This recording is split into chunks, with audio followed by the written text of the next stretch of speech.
こ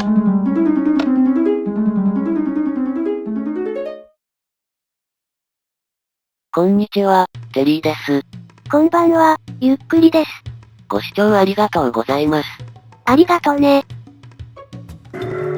さてひとまず、別編集版についてのご意見ありがとうございました。本編にさほど差し障りない程度に、適当な時期に作り始めようかと思います。つまり、息抜きしたくなった時ね。お寄せいただいた名場面集や建築ダイジェストなども、何かの形にできればと思います。それと今回から、冒頭のご視聴上のご注意を改定しました。そういえば長年変えずに放置していたわね。自分の動画がどんな内容になるのか、連載してみないとわからないことも多くて、言い表すのは案外難しいんです。まあでも、過去の動画の傾向をまとめたので大体合ってるかと思います。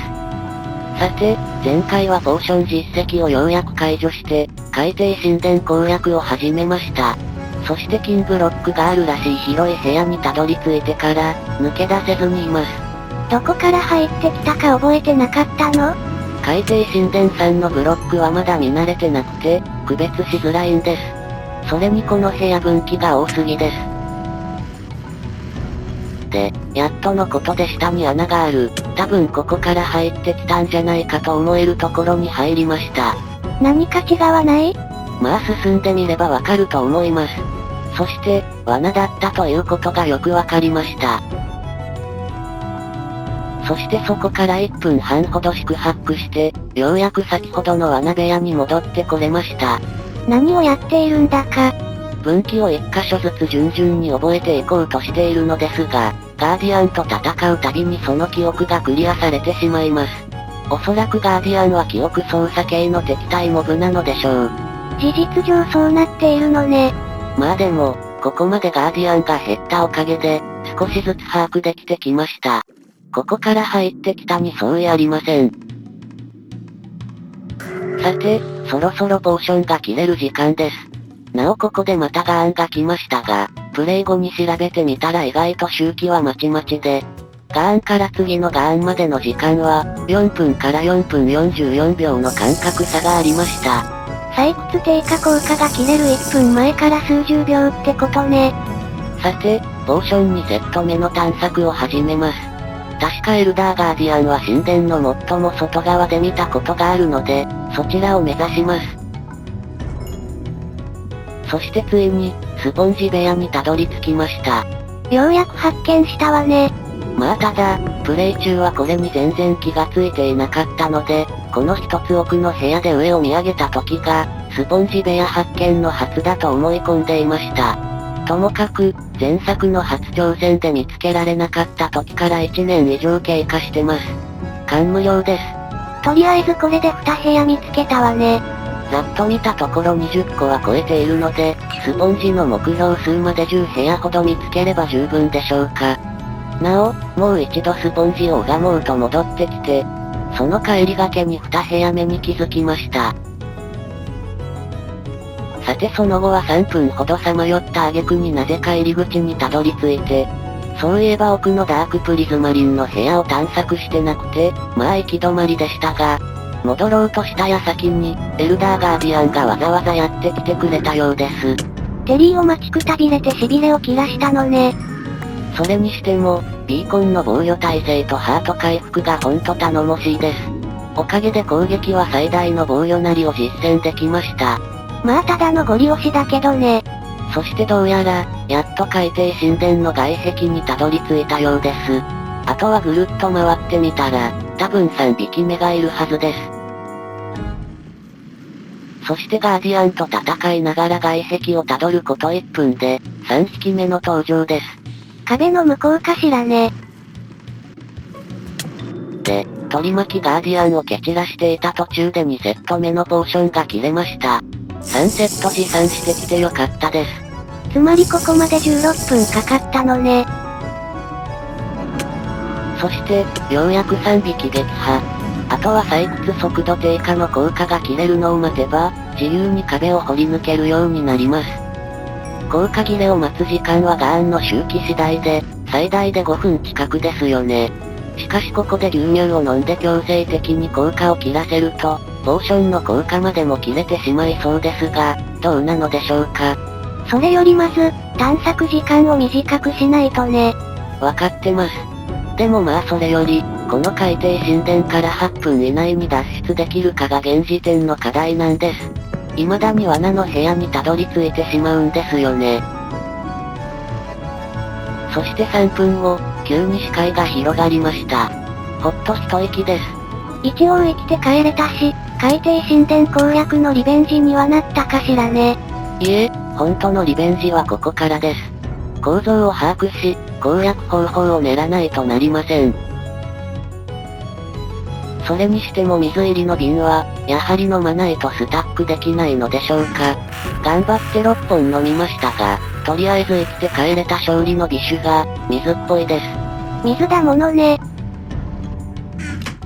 まああえて言うなら、どう見ても海水を汲んだのに塩分控えめで、体には優しかったと思います。というわけで、ピラミッドを見ながらゲーム再開です。あ、嘘です。何が嘘なの？まあともかく、先ほどまでの収録で手書き地図を起こしたら、こんな感じになったのは前回お見せした通りです。プレイ中は体の向きを変えるのが早すぎて、収録データの再生スピードを落としてもわからなくなることがあるんです。ガーディアンに襲われて急に振り向くからよ。さて夜が更けてきたので、ベッドで寝ようとしたのですが、ここでもガーディアンに邪魔されます。海底神殿の真上だものね。後から考えると私がここにいれば、この海上拠点にはモブは湧きません。なので寝る意味がなかったのですが、規則正しい生活リズムを優先しました。さて、壁をぶち抜きにかかります。一応今後何個も普通に攻略していけば、いつかはさほど迷わなくなると思いますがちょっと気が遠いです。水抜きとかは考えないの？一つ一つの部屋のサイズは同じようだったので、そこまでは及ばないはずです。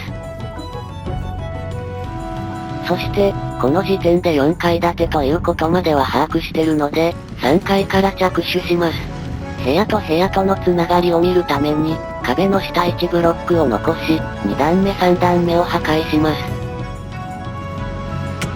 そして、ポーションを飲み直した頃には、3階にあったと思われていたスポンジ部屋が、3階になかったことに気づきました。3階は、2×4 部屋じゃなくて、2×3 部屋だったんですね。割と致命的な勘違いね。道理で手書き地図がおかしくなるわけです。そしてついでに4階も、開放感に溢れる部屋に改築します。そういえば今の私は建築系だったんですよね。土木系という噂もあるわよ。で、確かめたかったのは4階の向きなんです。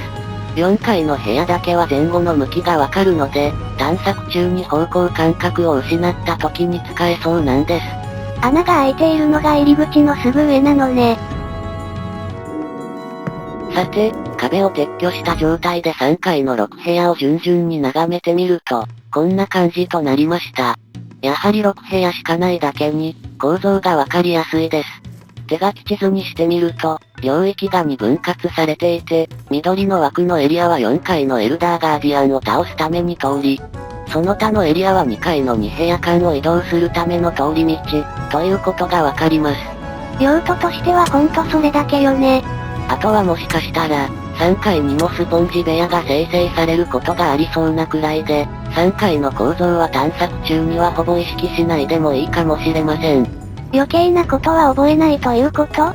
そもそも立体構造を覚えるとか諦めてます。